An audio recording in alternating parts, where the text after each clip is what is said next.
The entire room seemed to have stopped, as if every gaze had frozen at the exact moment that man leaned in and touched my wife's lips in front of everyone. A quick, almost cynical kiss that didn't bother to disguise what we were to everyone there. Inside, the storm raged as if the world were about to collapse. I don't remember breathing, I don't remember blinking. I just stood up slowly, feeling each step weigh like tons, each gaze glued to me, each whisper cutting through the air. When I stood before her, I didn't need to think. "You don't have to say anything," I said in a voice that didn't sound like my own, firm, but laden with a weight only those who have been betrayed know. She looked at me with teary eyes, and the words came out as a whisper that cut me more than any scream. "I destroyed everything, and I can't take it back." The phrase echoed in my head like a hammer. I walked out of there without looking back, because I knew that if I did, I wouldn't be able to take the next step. The following days were a blur of silences and memories that invaded me without asking permission. The laughter that had once been mine now belonged to another.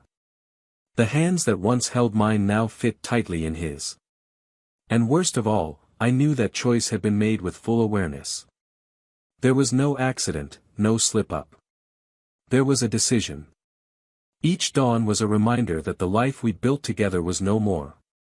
And yet, deep down, there was a part of me that wanted to understand. I wanted to know the exact moment she stopped loving me. Time, that old tormentor, passed.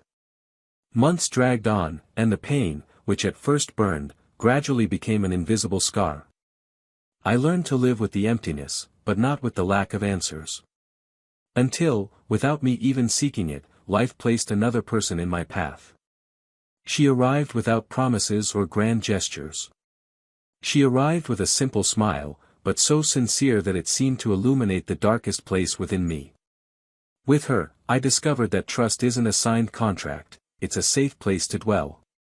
I discovered that love isn't about constant intensity, but about peace. While I breathed new air, on the other side, the story was different. The lover, the same one who once sat across from me and stole everything from me, was gone. He took with him the false promises, the plans that would never get off the ground, and left behind only the echo of empty words. She was left alone. And for the first time, perhaps, she realized she had exchanged the certain for the uncertain, the real for the illusory. There were no more shared laughs, no more texts in the middle of the afternoon, no more hands to hold. There was only the weight of her own choices. Our reunion wasn't planned. There was no cinematic atmosphere, no soundtrack. It was simple, almost banal. But there was something in her eyes I hadn't seen before. It wasn't desire, it wasn't anger. It was regret. And with it, a silent plea for forgiveness. I realized I no longer carried the hatred I thought I would carry forever. Not because she deserved my absolution, but because I deserved to move on. I told her I forgave her, not to get back together, but so we could both walk free. She smiled sadly, like someone who understands they've lost something they'll never find again. But life has a cruel way of teaching lessons. A few weeks later, she saw me again. We weren't alone. I was walking hand in hand with someone, and there was laughter, there was lightness. And in that moment, in her eyes, I saw something I recognized all too well, the pain of seeing the happiness that was once hers now being shared by someone else. She lowered her eyes, and I went on my way, because I've learned that the past can't be fixed, only accepted. And that's where the secret that no one knows lies, the detail that changes everything and that perhaps explains why, even with all the regret, she never tried to come back to me. Because, in truth. Welcome to the channel. Here, no form of betrayal is condoned, our stories are entirely fictional and serve to show how infidelity erodes trust, destroys true love, and leaves lasting scars. Get ready, what you're about to hear is an intense narrative, full of emotion and twists that will shake you to your core. Take a deep breath, and let's begin a shocking story. The sun was beginning to sink behind the buildings, tinting the sky a deep orange, when Daniel left work and walked through the quiet streets toward the apartment where he and Mariana lived. The light afternoon breeze carried the scent of freshly baked bread from a nearby bakery, and he took the opportunity to buy 2 croissants, a habit he'd cultivated since the beginning of their relationship. Mariana always said that this simple gesture was one of the things she loved most about him, and Daniel, even after years together, continued to repeat it as if it were a silent ritual to remind himself of the value of the little things. He was a man of such gestures, subtle but constant, and believed that the strength of love lay less in grand declarations and more in the sum of small, daily gestures. When he arrived, he found Mariana sitting on the sofa, reading a book with her legs crossed, her hair casually tied back, and a light coat draped over her shoulders. She looked up and smiled when he entered, and Daniel returned the smile, leaving his bag on the coffee table and sitting beside her. It was in these moments, in the comfortable silence between them, that he felt he had found his safe haven. Mariana had an energy that blended gentleness and firmness. She knew when to be sweet and when to speak directly. Ever since they met, he had admired her ability to adapt to situations, always with a watchful eye and words that seemed carefully chosen. The apartment they shared was small but cozy. The walls, painted in light tones, displayed paintings Mariana had picked at street fairs, each one carrying a story she told enthusiastically. The kitchen, always organized, had plants scattered throughout, and the scent of coffee was almost constant. In the living room, a soft rug covered part of the floor, and an antique lamp illuminated the nights they stayed up talking late. That house was a reflection of both of them, practical like Daniel, but full of affectionate details like Mariana. They met years earlier, at a coffee shop Daniel frequented to work on his laptop. Mariana was in line when he absent-mindedly dropped a stack of papers. She helped him pick them up, and in the process, they began talking. What could have been a brief encounter turned into hours of conversation, complete with laughter and exchanging contact information. Soon, they were dating, and the relationship evolved naturally, almost as if they'd known each other for a while. From the start, there was a rare balance between them, she, spontaneous and full of ideas, he, calm and methodical. They complemented each other. The early years were marked by short trips, impromptu dinners, shared projects, and plans for the future. There were, of course, the inevitable small arguments, but they always found a way to resolve them before bed. Daniel firmly believed in the importance of not letting the day end with resentment, and Mariana, even more impulsive, accepted this unspoken rule. It was as if there was an invisible line between them, preventing any fight from escalating into something bigger. That night, after eating together, they chatted about an event the following week. Mariana spoke excitedly about the couple's dinner hosted by her company, mentioning colleagues and details about the organization. Daniel listened with interest, asking questions and laughing at some of the stories she told. He wasn't usually very involved in her work matters, but he knew events like these meant something to Mariana, so he made a point of showing support. There was, in that moment, a tranquility he considered precious, an ordinary moment, but one that carried all the weight of a life built together. Daniel had always been someone who dedicated himself body and soul to everything he did, and their relationship was no different. He believed that love also meant being present, even when you didn't have much to say. Mariana, in turn, brought lightness to his days, reminding him that life didn't always need to be so precisely planned. Together, they created their own rhythm, which friends often admired. For many, they were the perfect couple, a union based on respect, admiration, and mutual affection. The company event, scheduled for the following Friday, seemed like just another social engagement. Mariana had already chosen her dress and shoes, and Daniel, ever practical, left his outfit decision to the last minute. They were so well matched, she anticipated, he improvised. And perhaps it was precisely this difference that made their relationship so dynamic. That week, the days passed quickly, with both immersed in their routines. In the evenings, they still found time to cook together or watch a movie, moments that reinforced the connection they seemed to have had since day one. Daniel watched Mariana with a kind of silent admiration. He liked seeing her focused on something, he liked the way she tossed her hair when she was nervous or distracted.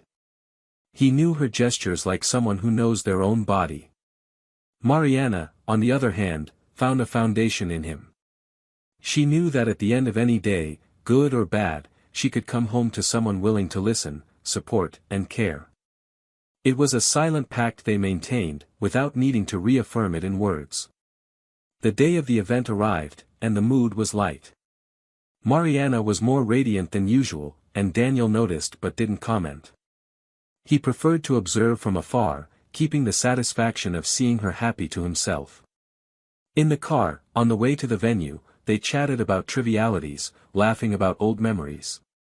The hall was well lit, decorated with discreet flowers and soft background music. Couples spread out among the tables, and Daniel, ever attentive, pulled out Mariana's chair so she could sit before him. The atmosphere was comfortable, and he felt that this evening would be just another pleasant chapter in their life together. But as he smiled and settled in, something about Mariana caught his attention, a different glint in her eyes, a slightly tense posture. Daniel couldn't explain why, but he felt a silent weight in the air, as if there were something unspoken hovering between them. Still, he decided not to think too much about it. After all, nights like that were for celebrating, not for suspicion. What he didn't know was that that night would forever be etched in his memory, completely changing the course of their lives. The evening unfolded as naturally as any social gathering, with laughter rippling across the tables and the soft sound of clinking glasses in the background. Daniel calmly observed the surroundings, exchanging greetings with Mariana's colleagues and maintaining a polite demeanor. Mariana seemed to move effortlessly among the guests, chatting with some, hugging others, while Daniel remained seated, observing every detail from afar. He wasn't the type to enjoy large groups, but he was there because he was part of her life, and for him, that was enough. The lighting in the room highlighted the sparkle in her eyes, and even though he sensed something subtly different in her demeanor, he chose not to name it. Between conversations, Mariana invited Daniel to accompany her to one of the tables at the back of the room, where some colleagues were already gathered.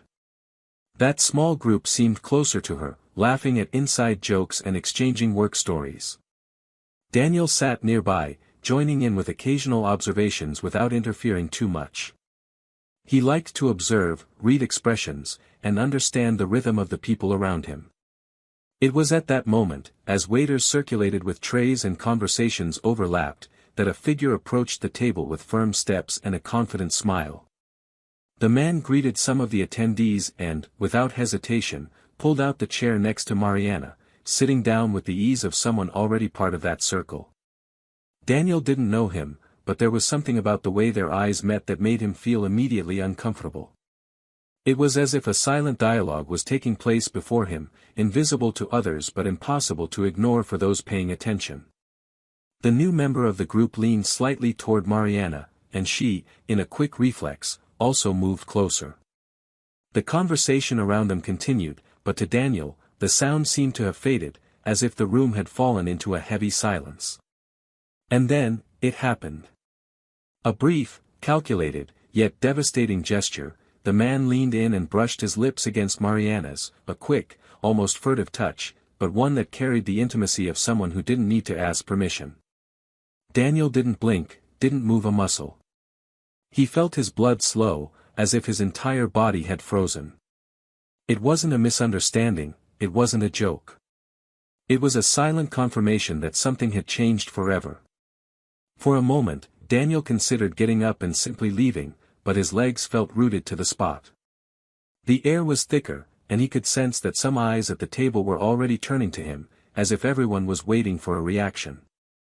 Mariana looked away, her shoulders slightly tense, and seemed to search for something to say, but no words came. It was then that Daniel took a deep breath, stood up slowly, and, without changing his tone, said he didn't need an explanation. The words came out with a weight that dispensed with shouting or accusations. Mariana, with tears in her eyes, blurted out that she had destroyed everything and that there was no going back. He left the hall unhurriedly, each step marked by a mixture of disbelief and a strange serenity. Outside, the cool night air hit him like a blow, but brought no relief. It was as if every memory from the past few years was rearranging itself in his mind, taking on new meaning in light of what he had just witnessed. The laughter, the touches, the confidences, everything seemed charged with a different meaning now. The following days were filled with almost complete silence. Daniel avoided thinking too much, but he inevitably found himself revisiting moments from their relationship, searching for signs he might have overlooked. Mariana, for her part, sent few messages, short and hesitant, as if unsure where to begin. He didn't respond immediately, not out of pride, but because he felt that any answer would require a clarity he didn't yet have. Within him, there was a conflict between anger and the need to understand. The nights were the hardest. The apartment felt bigger, emptier, as if every object was a reminder of her absence. Daniel continued his routine, but there was a tension in the air, a constant awareness that something had broken irreparably. Even so, there was a part of him that avoided making that moment final. Not out of hope of getting back together, but because he needed to understand the full extent of what had truly happened. Mariana tried to meet him in person a few times. One afternoon, she appeared at the apartment door, red-eyed and weary. She said she needed to talk, but Daniel firmly replied that he wasn't ready to hear anything. She nodded, lowering her gaze, and left without insisting. He closed the door slowly, leaning his forehead against the wood for a few seconds, feeling the weight of a story from which there was no turning back. Time passed, but the wound was still too fresh to heal. Daniel began to dedicate himself more to work, accepting projects he would have previously refused, perhaps as a way to occupy his mind. He avoided places they used to frequent together, not for fear of memories, but to avoid fueling a nostalgia that could weaken his resolve to move on. Mariana, on the other hand, seemed to have disappeared from the social life she had once enjoyed with such enthusiasm. Mutual friends commented that she was more reserved, avoiding meetings and keeping her distance from almost everyone. Daniel listened but didn't react. He didn't want to create stories in his own head. He knew that sooner or later, he would run into her again, and perhaps in that encounter there would be something that still needed to be said. But until then, there was a silence between them that said far more than any explanation could. And deep down, Daniel felt this pause was necessary, because something else still lurked beneath the surface of that betrayal, something he didn't yet know, but that, when it surfaced, would change everything again. Winter had given way to a timid spring when chance decided to bring them face to face again. It wasn't in a planned place, nor at an expected moment. Daniel was sitting in a cafe, reviewing some documents on his laptop, when a reflection in the window caught his eye. He recognized that hesitant gait even before the face fully appeared. Mariana entered, and for a moment, she seemed unsure whether to go to the counter or leave discreetly. There was a weight on her face, something that went beyond simple regret. She took a deep breath, walked over to him, and asked, in a low voice, if she could sit. Daniel closed his laptop and motioned for her to take the chair opposite. The initial silence was uncomfortable. Mariana fidgeted with her hands, her eyes darting away from his, as if gathering courage to begin. Daniel remained calm, simply waiting. She finally looked at him and said she needed to tell him something she'd been holding back since that night at the company dinner. She said she didn't expect forgiveness, but she couldn't go on living without him knowing. Daniel rested his elbows on the table, leaning in slightly, and urged her to be direct. She took another deep breath, and the words came with difficulty, as if each sentence were a weight that was difficult to lift. That night, it wasn't the first time. It wasn't a moment of impulse, he confessed, his voice breaking. I'd been involved with him for weeks, and I believed, for some reason that makes me ashamed today, that it meant something. But that's not what I need to tell you. What I need to tell you is that, even before he left, I knew it wouldn't last. I knew I was destroying what we had, and yet I stayed anyway. Daniel felt a tightness in his chest, but remained silent. Mariana continued, saying that after the breakup with her lover, she tried to pull herself together, but that everything around her seemed to remind her of what she had lost. She said that one day, without meaning to, she passed by a park and saw Daniel sitting on a bench, smiling at a woman next to him. She said it was like being struck, not out of anger or jealousy, but because she understood, in that exact moment, that she would never have that look in her eyes again. It was then that I realized, he continued, that love isn't replaceable like I thought. That there's a peace in being with someone who truly knows you, and that I traded that for something empty. I wanted you to know that that moment, seeing you smile like that, was the worst punishment I could ever receive. I've never been able to get that image out of my head. Daniel remained staring at her, in no rush to respond. He sensed that every word she spoke carried a mixture of genuine regret and resignation. When she spoke, her voice was low but firm. She said she had spent months trying to understand what had happened, searching for answers in every detail, but that, over time, she realized that not all questions need answers to move forward. She said that, when she met someone else, she didn't seek to replace Mariana, but rather to find a place where she could breathe without fear. Mariana nodded, biting her lower lip, as if holding back something more. And then, looking him in the eyes, she blurted out the part she hadn't yet said. I knew you were already with her when I tried to get closer again. I heard through friends, but I couldn't help myself. I needed to see it with my own eyes. And seeing you, happy, was when I realized there was no way back. Not for us. There was a thick silence between them. Daniel took a deep breath and said that, despite everything, he no longer held a grudge. That forgiving her didn't mean forgetting or minimizing what happened, but rather choosing to no longer carry the weight of it. He said he wished she could find peace, even if it was elsewhere, with other people. Mariana lowered her gaze, tears finally falling.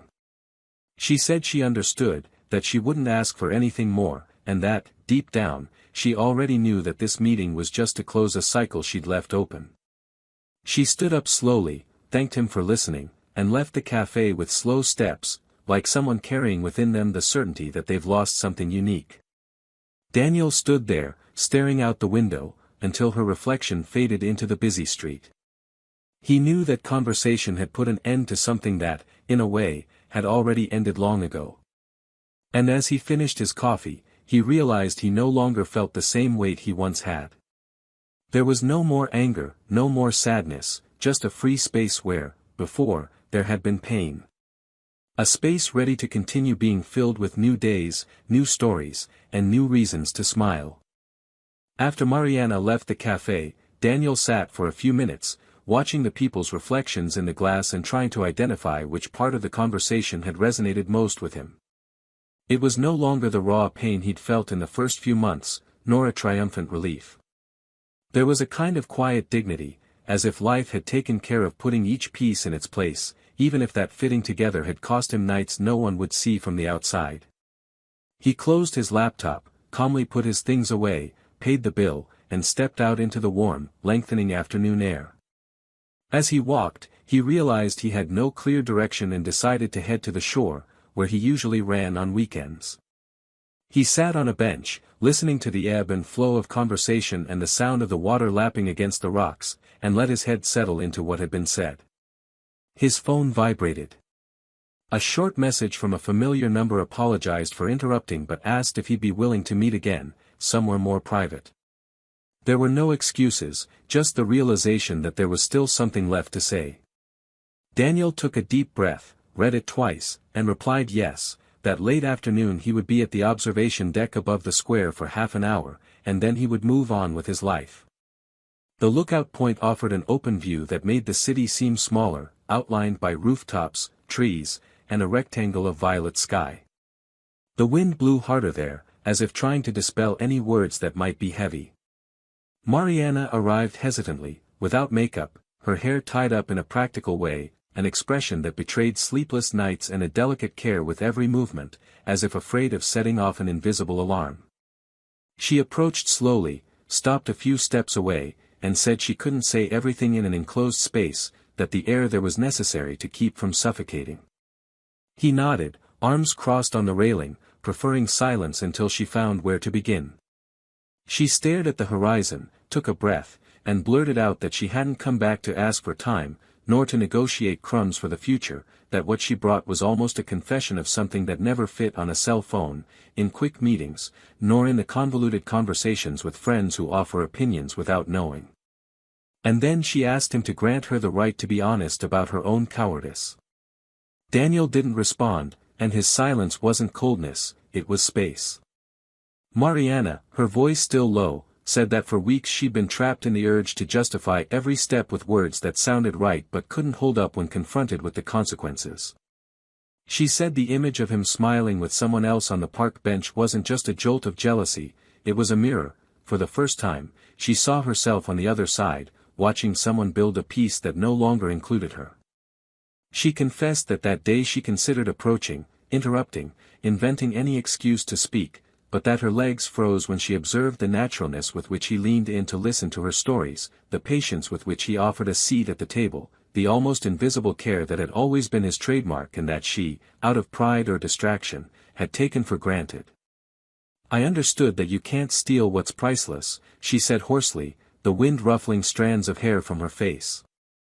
Daniel bit his lip, took a deep breath, and preferred to listen a little more before saying anything that could become a weapon.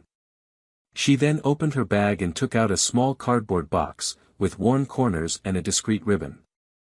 She handed it over with a restrained gesture, like someone returning a book borrowed too long.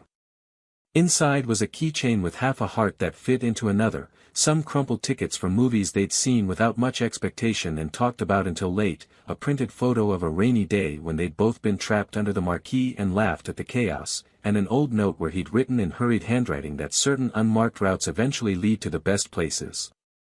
Mariana didn't cry as she handed it over, nor did she smile.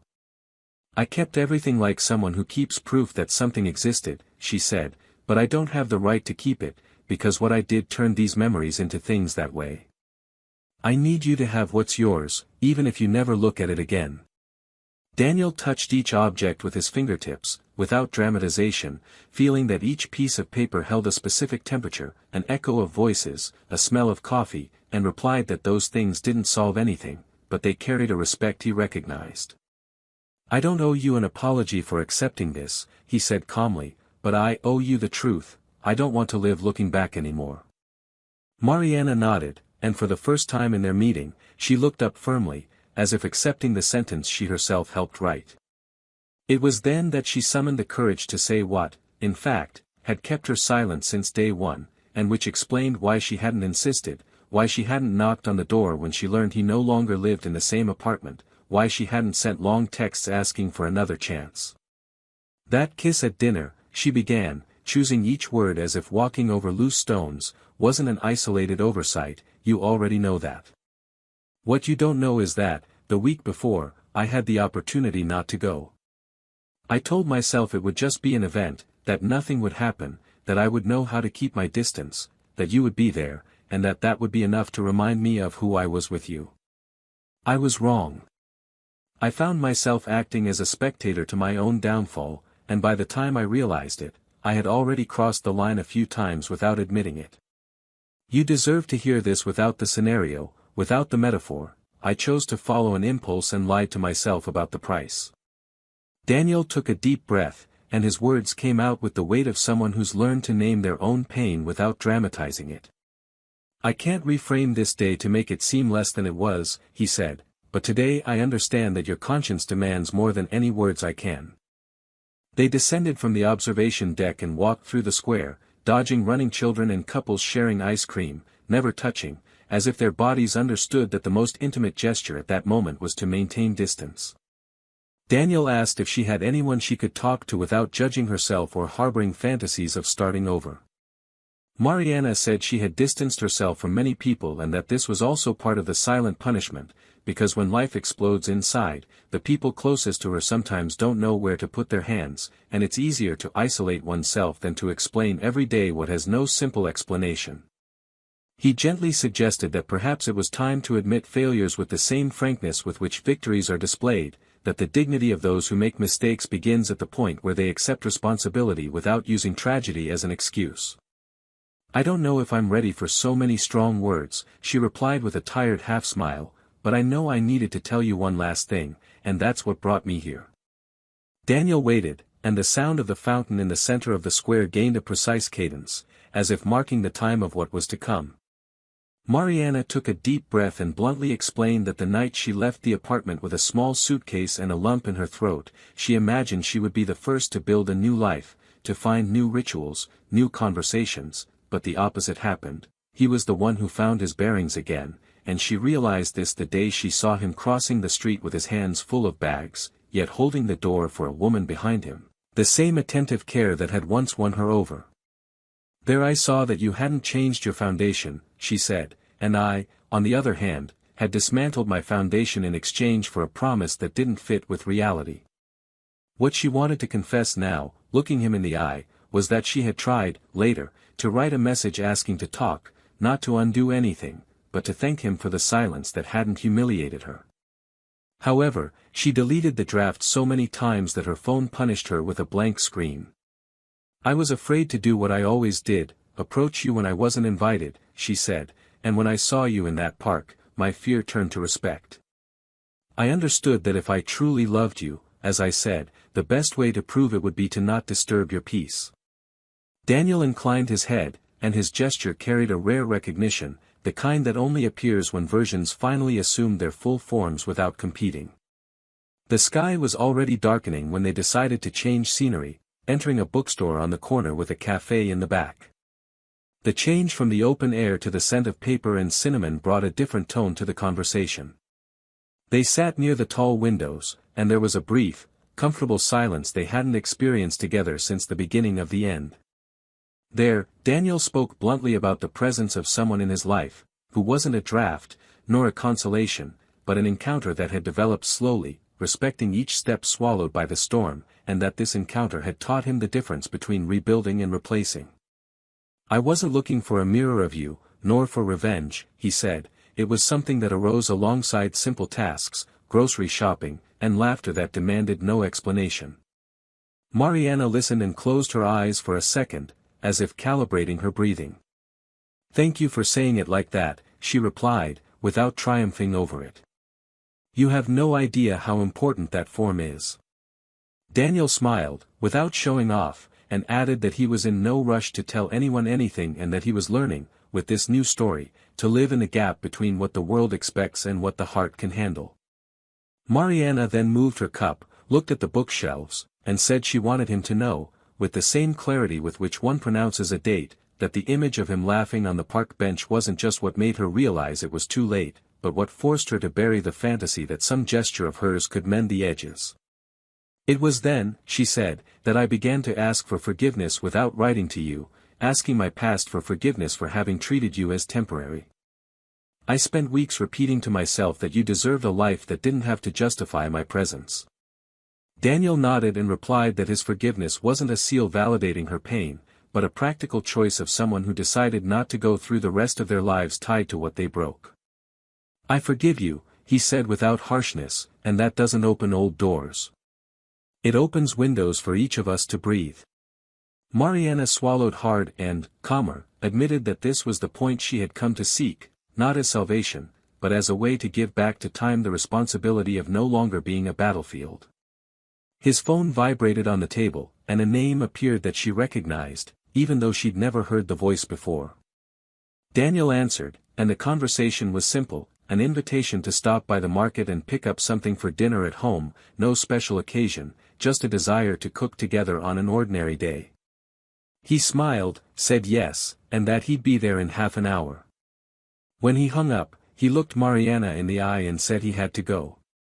"Not out of impatience," he said, "but because I promised myself that when the time came to live again, I wouldn't miss it." Mariana, this time, truly smiled, a brief, tired smile, but free of contention.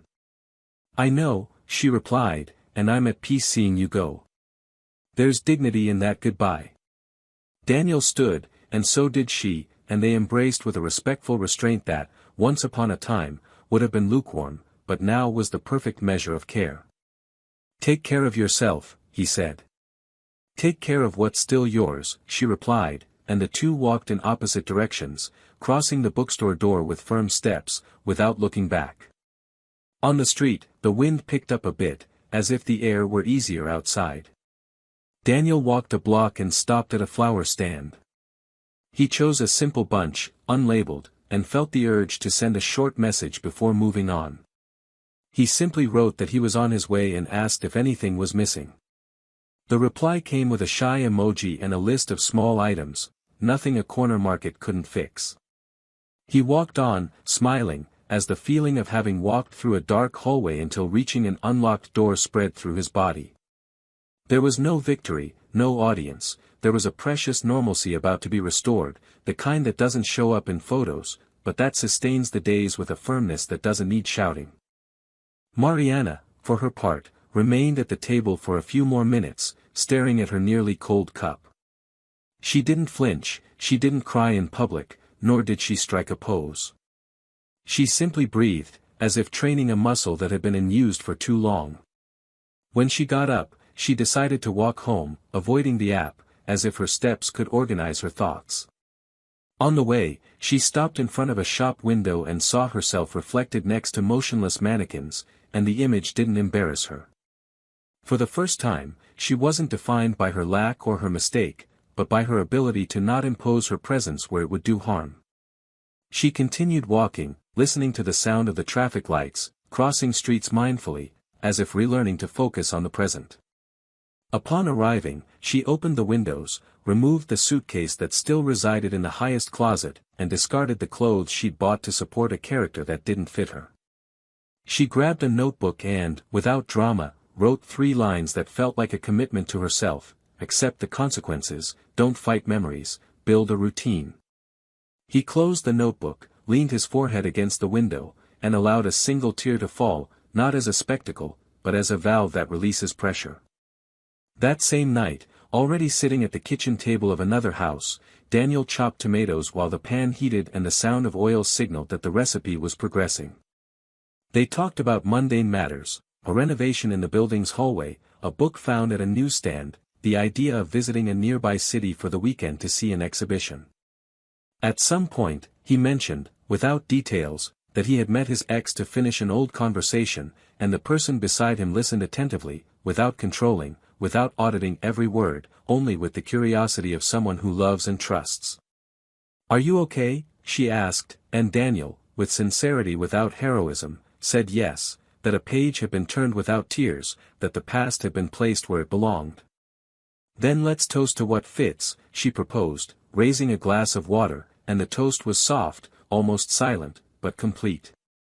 He smiled, and the smile gave way to something that had been growing quietly, the desire to plan a future in which kindness was no exception. The next day, the hours passed at the pace of someone willing to reclaim their life. Daniel left early, stopped at a newsstand to buy a newspaper, crossed the square greeting the man walking his dog, adjusted his work schedule without hiding behind deadlines, and at the end of the day, sent a deliberately simple message: "I'll pick you up at 7. He received a heartfelt yes in return, along with a photo of a street lit by old-fashioned lamps that seemed to announce a dinner without a schedule. That same afternoon, Mariana did something unprecedented in recent months. She called her mother, not to complain or ask for emotional shelter, but to talk about recipes and plants that can withstand the afternoon sun. That evening, she researched a Saturday photography course and signed up without dramatizing the gesture, accepting it as part of a routine that needed a new foundation. There was, in the way each person occupied their time, a delicacy that escaped the superficial eye. It was not about winning or losing, but about getting back on their feet with dignity. What remained unsaid that afternoon at the gazebo wasn't another secret, nor a rewriting of what had happened. It was something else, more subtle and more powerful, the awareness that the scene that determined their future, the kiss before witnesses and, from there, the decisive erosion, had given birth to an effect that was finally named there, between the wind and the open view. The true turning point, the intimate karma that doesn't fit in a headline, had happened when she saw him move forward into a life that needed no explanation, and understood that the forgiveness she sought wasn't for returning, but for moving on without the burden of self-hatred. And he, in accepting this recognition and choosing to leave for the promised dinner, showed the kind of courage rarely seen in shouted stories, the courage to honor what blooms after winter, without turning anyone into a soap opera villain, without erasing the shadows that existed, but also without allowing them to define the light that begins to shine through the window. And with that, the table was set for what was to come, because the days don't wait, and certain paths, once accepted, leave marks that no longer hurt, they only guide the next curves. The weeks that followed their last encounter at the lookout and the bookstore weren't marked by grand gestures or spectacular events, but by discreet movements that, for those who lived through it, carried weight and meaning. Daniel resumed his days with the feeling of having removed a stone from his shoe that had been bothering him for months, but which he had grown accustomed to bearing. This new lightness didn't translate into euphoria, but rather clarity. For the first time, he felt that all the pieces of the story were in their right place, that the loose ends had been tied together not to restore what was lost, but to ensure that nothing was left dangling along the way.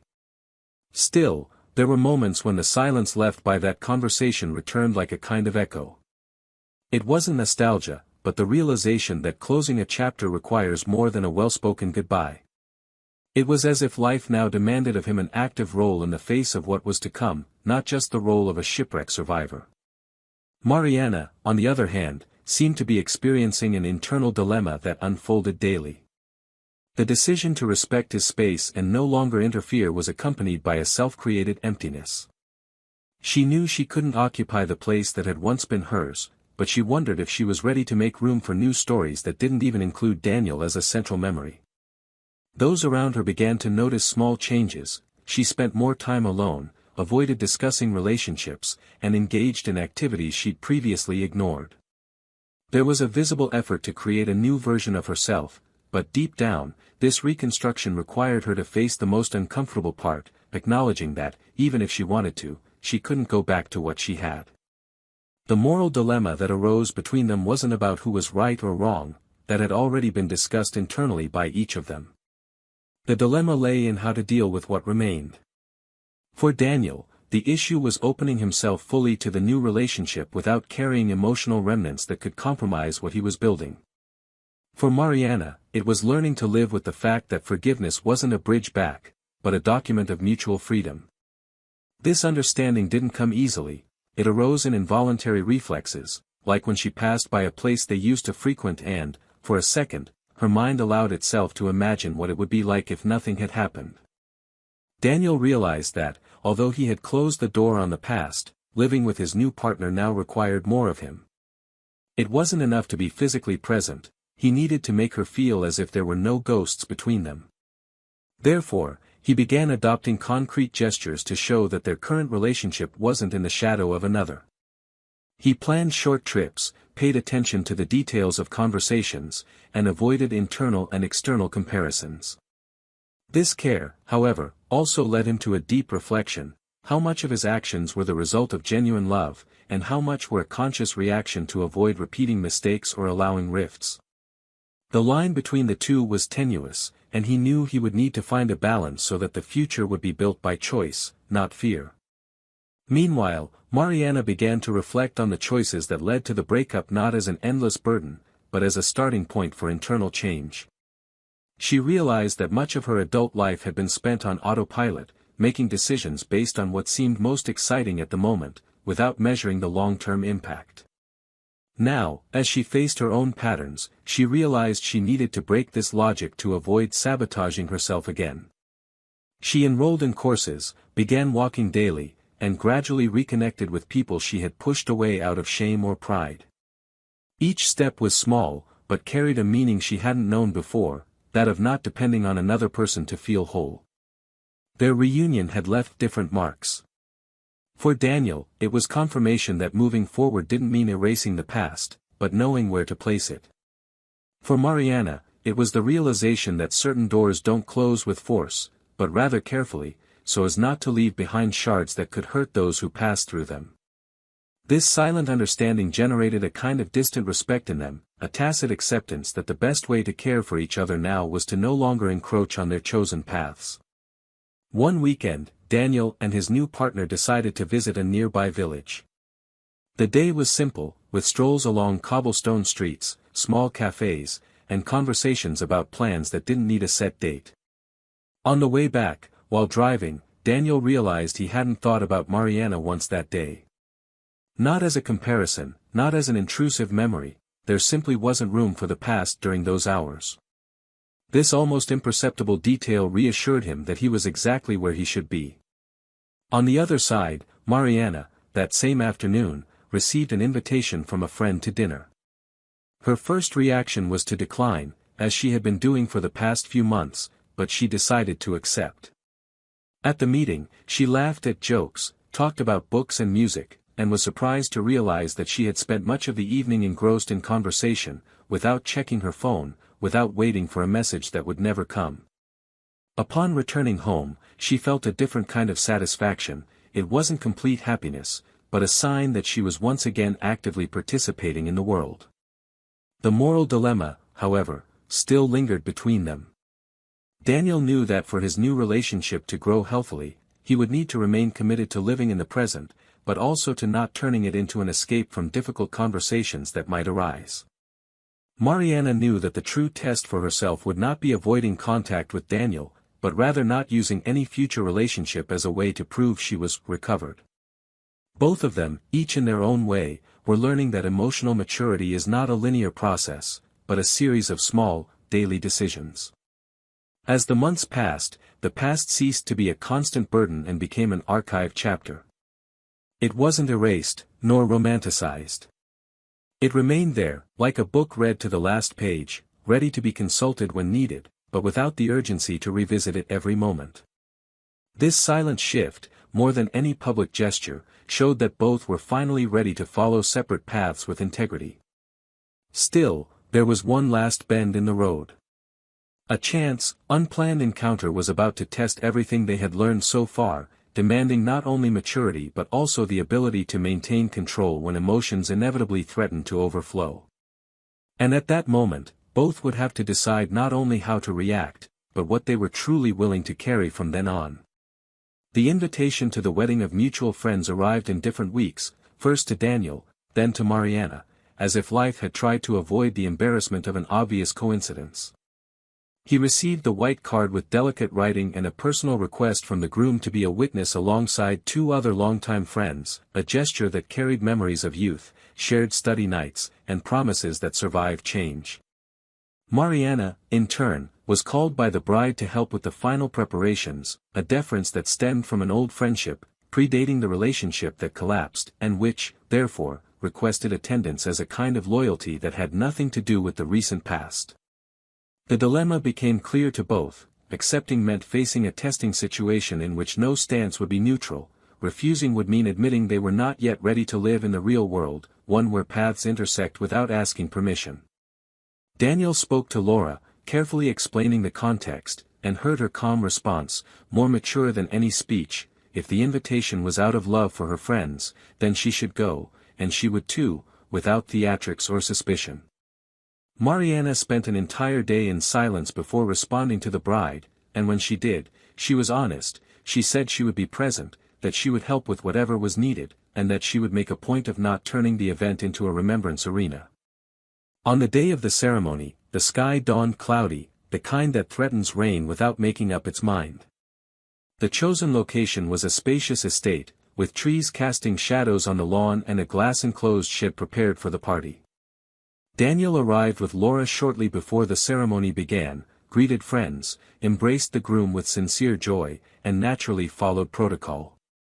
Laura walked beside him with simple elegance, attentive to her surroundings, maintaining the care of someone who understands that certain occasions require firmness without rigidity. Mariana appeared half an hour later, already with the checklist in hand and her eye for detail, flowers at the right height, glasses aligned, musicians reviewing their repertoire. When her eyes met Daniel's, there was a restrained, unfeeling greeting, conveying a silent agreement not to violate boundaries. Laura, noticing the exchange, approached Mariana and wished her a good party. This polite gesture wasn't meant as provocation, just an acknowledgement that sometimes greatness hides in the politeness that avoids humiliation. Mariana thanked her with a small nod, almost a bow, and headed backstage. The ceremony was delicate, with short vows and a chorus of friends singing a soft song. Daniel, beside the groom, maintained the posture of someone who holds back emotion without hiding it, and when it was his turn to speak, he chose words that celebrated the courage of building a relationship together without turning love into a stage. Laura listened, holding his hand, and the gesture seemed to say more than the microphone could contain. Mariana watched from afar, supporting the bride with a scarf and discreet handshakes. As the newlyweds were applauded, the sky cleared and a light rain began to fall, forcing everyone to rush to the warehouse. There was laughter, hurried footsteps, and a general joy that, for a few minutes, dissolved any latent tension. During dinner, seating was reserved.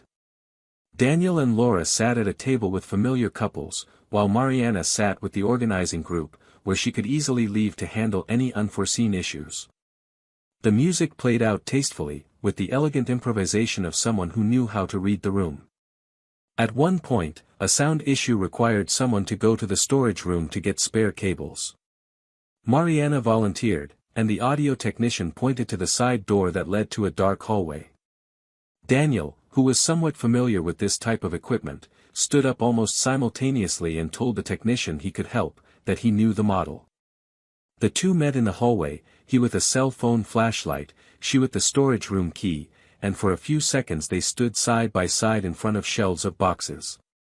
Mariana broke the silence pragmatically, asking about the connector type, and he answered bluntly. They worked in cooperative silence, fitting together what was missing, and when they finished, she said a thank you that wasn't loaded with subtext, and he responded with a "you're welcome" that sounded like respect.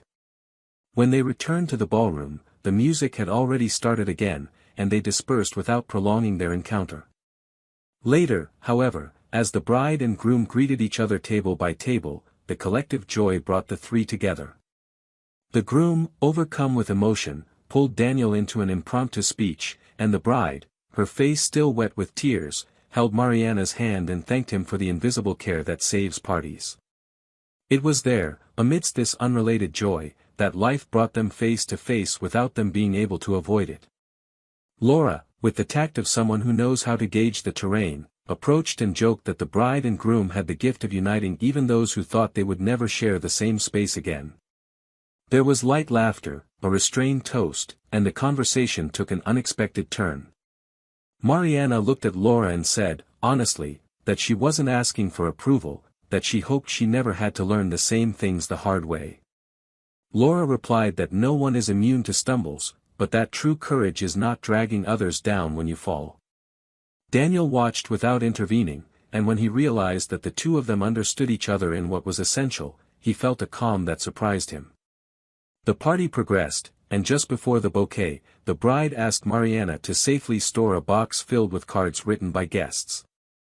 It was a beautiful box, made of light wood, with a slit at the top and a small padlock. As she walked to the coat room, Mariana found Daniel leaving the same space, having left the jacket of a friend there who had drunk too much to care for his belongings. He held the door, she entered, and it was the box that sparked the next conversation. Mariana placed it on the table and breathed, as if the object required delicacy. She said, almost in a whisper, that she had always found it symbolic to keep vows on pieces of paper, because what ultimately sustains a promise is never on the paper, but rather in the habit of caring. Daniel replied that paper doesn't hold anyone back, but it helps to remember, on bad days, what was sworn on good days. They looked at each other for a second, not as if disputing meaning, but as if recognizing that they had reached a similar understanding through different paths. We failed in our habits, she said, without victimhood. We failed to name the risk when it started, he added, without accusation. And now, she asked, not in search of a secret door, but for honesty. Now each of us takes care of what we've learned, he replied, his voice unwavering. When they returned to the ballroom, the bouquet flew in the opposite direction of Laura's table, and the gesture drew laughter from those who thought it carried a signal. Daniel approached Laura and suggested a walk through the covered garden to breathe in the cool air. They walked under the marquee, and she, still holding her fingers in his, asked if everything was okay. He said yes, and that the best proof of this was the possibility of walking there, at that very moment, weightless. Laura confided that she had felt a tightness upon arrival, not due to insecurity in the relationship, but due to the fear of facing the gaze of others, always ready to construct narratives. I was afraid they would look at us as if we were in a story that requires support, she said, and I don't want support, I just want to live with you. Daniel smiled and, with a joke that disarmed his own caution, replied that support only counts in soccer and old stoves. They both laughed, and the laughter restored the lightness of the beginning. Across the room, Mariana watched the hanging lights reflect in the glasses, and the image of Laura and Daniel under the marquee didn't irritate or hurt her acutely. It hurt in a new way, an honest discomfort, closer to recognition than revolt. A friend approached her and asked her bluntly if she was holding up. Mariana replied yes, and that she had decided to go through the ordeal as if walking barefoot on hot ground, without rushing to avoid tripping, without stretching too much to avoid creating unnecessary wounds.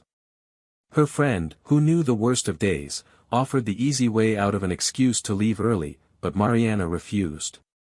"I'll stay until the end," she said, "because I'm not a visitor to other people's tragedies. I was invited to celebrate their love, and that's what I'll do until the last toast." Her friend nodded, and the respect in her gaze wasn't pity, it was admiration. The episode that would change the emotional climate of that night occurred after the band's final set, when the lights dimmed and a video with photos of the bride and groom began to play. At one point, due to an organizational error, a quick sequence appeared with photos of an old group of friends, including Daniel and Mariana, on a trip years ago. It lasted only seconds, but it was enough for some eyes to turn and whispers to rise like smoke. The groom, realizing the technical error, ran to the booth to cut the recording, while the bride instinctively looked at Mariana with a silent apology. There was a brief silence, and it was Mariana who broke the deadlock with a simple gesture. She raised her glass, smiled broadly at the bride and groom, and led an impromptu toast, thanking them for the years when everyone was too young to understand the weight of their choices and celebrating the fact that today, finally, they knew what they wanted to honor. The room responded with applause, the video continued with the correct images, and the situation that could have derailed turned into public maturity. Daniel, at the table, lightly squeezed Laura's hand, and she returned it with a look of pride for the elegance that avoids embarrassment without abolishing the truth. When the party ended and the guests began to say their goodbyes, the bride and groom pulled Daniel and Mariana into a group hug in the corner of the room, as if to thank them for the proof of friendship that goes beyond convenience. There were sincere tears, there were promises to visit, there was the kind of affection that survives when people treat each other like adults. In the parking lot, Laura and Daniel waited for the line of cars to move. Mariana walked past them, shoes in hand and with the relaxed posture of someone who has completed a journey. She stopped 2 steps away, took a breath, and said something that sounded like the final signature of that chapter. "Thank you for not turning me into a ghost," she told Daniel, "and for letting me exist among people who matter without having to hide my story." He responded economically, and the economy had the beauty of something that needs no embellishment. "Thank you for being honest today." Laura, sweetly, added that scenes like this change the way we believe in adult life, and Mariana thanked her again, very quietly, as if she knew she shouldn't linger. On the way home, the car passed through silent avenues. Laura commented that, deep down, the world thirsts for spectacular reconciliations, but that sometimes the opposite is needed, for each person to move forward with their own dignity. Daniel agreed and confessed that he felt a relief indescribable, not for winning anything, but for realizing that history had reached a point where the past no longer required a stage. At home, they put away their clothes in a pleasant silence, and before bed, Laura asked if there was anything else he wanted to talk about. Daniel said no, that everything was clear, and that now he just wanted to schedule the visit to the exhibition they had discussed weeks before, a banal plan that suddenly seemed precious. The next morning, Mariana's phone rang early. It was the bride, still emotional, apologizing again for the video failure and thanking her for the toast that saved the night. Mariana reassured her friend and said that life isn't a foolproof script, that greatness lies in not letting one slip-up ruin a celebration. She hung up with the adult feeling of someone who finally understood the difference between regret and self-punishment. Later, she attended a photography class for the first time. The instructor asked each student to choose a meaningful object to photograph from different angles. Mariana took the box of cards from her friends' weddings, temporarily borrowed for cataloging, out of her bag and placed it on a table near the window. The exercise was simple: light, shadow, texture. But she realized that the meaning lay in the concept of perspective. Depending on the angle, the same box suggested promises, secrets, stories either finished or ready to begin again. She noted in her notebook, changing the angle changes the reading, not the object. For Daniel, the day continued with appointments and a short visit to his mother, who had put rain cakes in a jar as if he were still the boy coming home from school. They sat on the porch, chatting about trivial things, and when the topic turned to the party, he simply said it had been beautiful and that everything had gone well. His mother, with the wisdom of someone who reads what her children don't write, touched his arm and said that the true sign of being ready for something new is when you don't have to prove anything to anyone. He smiled, and the simplicity of the sentence seemed to convey what his heart already intuited.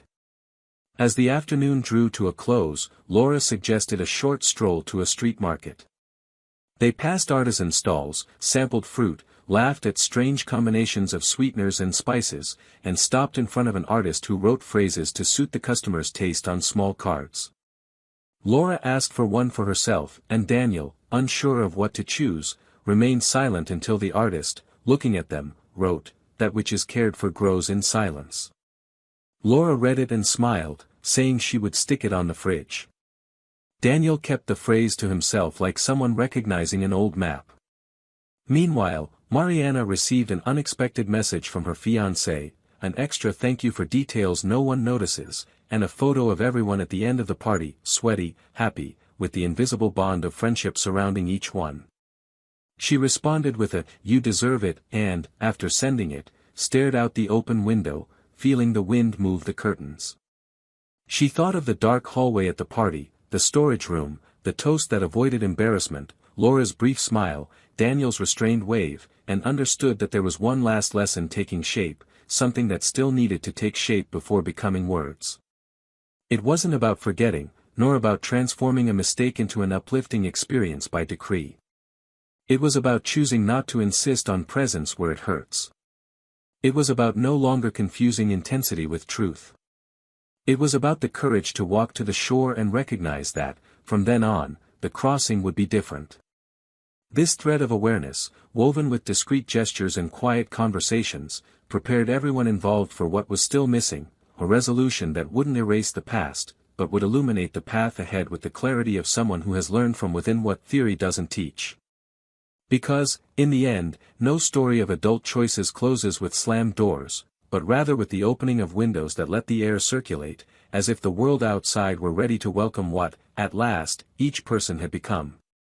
And, under this new breeze, destiny was already lining up the next encounter, not to repeat questions, but to allow the final answer to appear where it always needed to be, in the way each person decides to honor the love that remained, without demanding the impossible task of rewriting what was lost.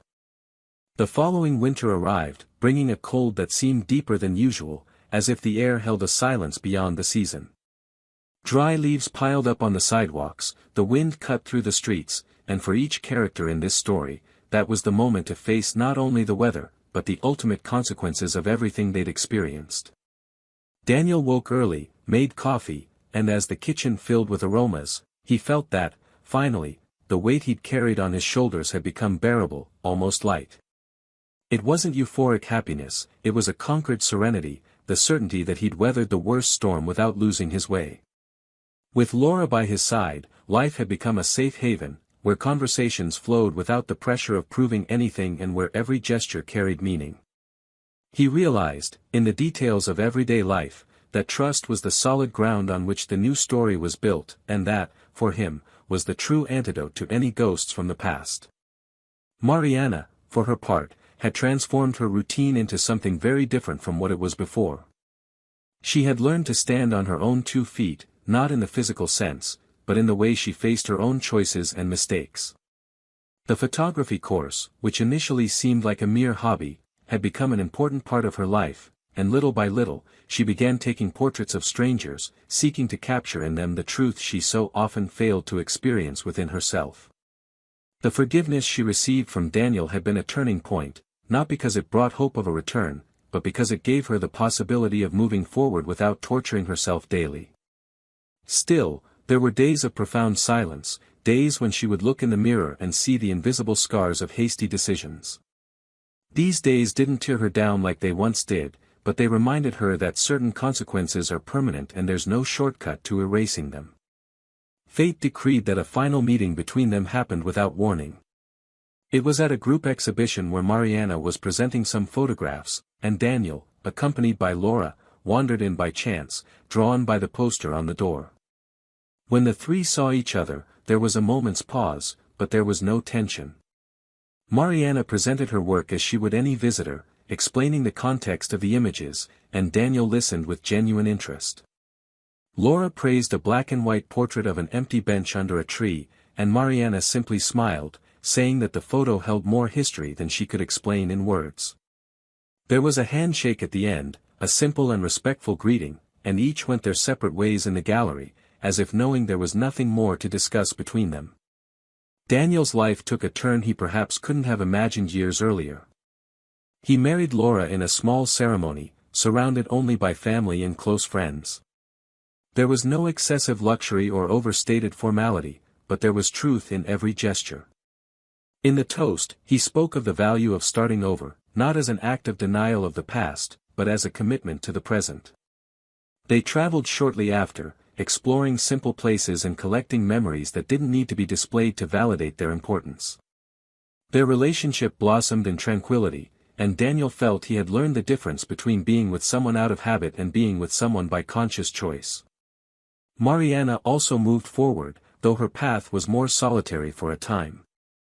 Her photographs began to be noticed, and invitations to exhibit elsewhere followed. She found in art a way to process and transform her pain into something meaningful for others. Eventually, she began a new relationship, but this time at a slower pace, carefully observing not only the other person, but herself. She learned to recognize the signs she had previously ignored, and even though she still bore scars, they no longer determined her destiny. What had happened between them didn't fade, but neither did it remain an open wound. It became part of the narrative of who they were, a chapter that, painful as it was, taught more than any gentle lesson could. Daniel never spoke again about that kiss or the months that followed, and Mariana didn't try to rewrite history with justifications. They both understood the dignity in accepting that some stories are definitive and don't need endless epilogues to prove their worth. On the last day of that winter, Mariana received an envelope in the mail with no return address. Inside was a single printed photograph, a sunrise scene from a window, with curtains slightly open, letting the sun shine in. On the back, a short, handwritten phrase, "Life begins again when we learn to let the air circulate."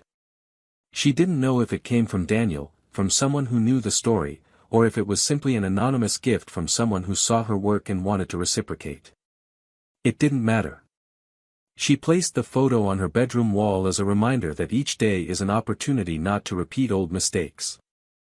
Years later, when they happened to pass each other at an airport, there was only a cordial wave, and each proceeded to their respective gates. There was no conversation, but there was peace. Neither of them needed the other to validate their own journey. They had learned that love, when betrayed, can survive as a memory, but it never returns to the same place.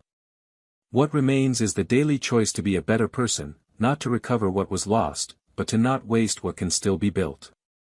This is the story of two people who learned that trust is fragile and that betrayal not only destroys the moment it happens, but erodes the foundation on which everything was built. No romance can survive when loyalty is broken, and no apology can rebuild exactly what was lost. That's why, here on this channel, we will never condone any kind of betrayal. These stories are fiction, but they reflect real pain and show how thoughtless decisions can cost dearly. If you've made it this far, comment on what you thought of this story, share your opinion, and share if you've ever experienced something similar. Subscribe to the channel to follow more intense stories like this and reflect on the choices we make. Remember, betrayal isn't just a mistake, it's an act that leaves deep scars on love, family, and the lives of everyone involved. And it's never worth exchanging the real for the fleeting.